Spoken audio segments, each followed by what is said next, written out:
I don't think it is in accordance with the rule of law. I don't think they follow what is the meaning of warrant of arrest and how it should be executed. And of course, if mayroon silang hinahanap ng search warrant, dapat hindi yung sinasabing kahit saan-saan lang, ilang lugar. Kaya hindi ko maintindihan paano yan plinano.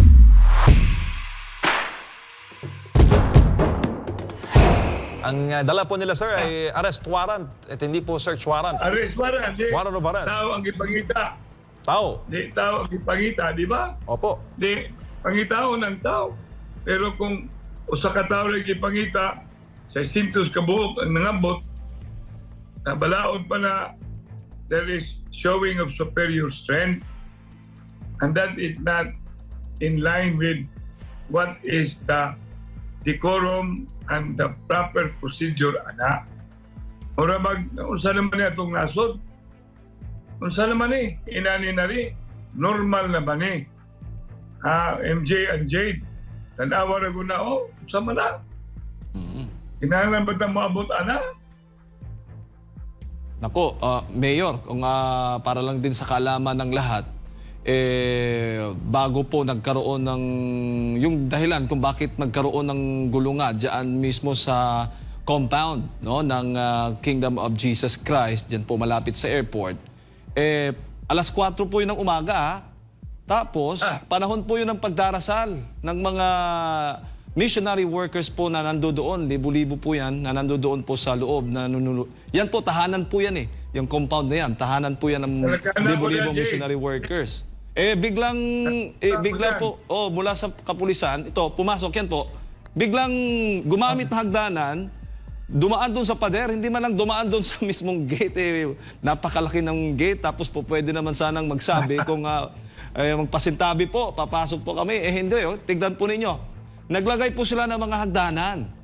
Ayan po sa pader. At yung ilan po sa kanila ay talagang nakapasok. Kaya yung mga missionary worker na nakakita, siyempre nagugulat kasi naka full battle gear. Hindi na alam.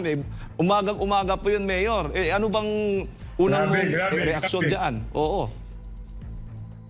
Alam mo, even yung warrant of arrest, even yung search warrant, pag ginawa mo, in-execute mo ng oras ng yan, irregular na yan. Bakit naman ganong oras? Mayroon bang umaga? Bakit as early at tulog na tulog yung mga tao? Bakit ganon?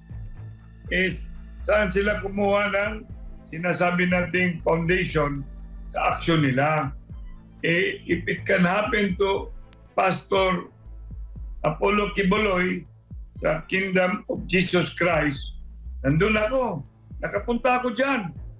I was invited and I was being interviewed dyan. Kaya ako, I felt bad. Nakapunta din ako dun sa sinasabing yung sa mountain. Punta ako dyan. Kaya hindi ako sang-ayon. I don't think it is in accordance with the rule of law. I don't think they follow what is the meaning of warrant of arrest and how it should be executed. And of course, if mayroon silang hinahanap ng search warrant, dapat hindi yung sinasabing kahit saan-saan lang, ilang lugar. Kaya hindi ko maintindihan paano yan plinano.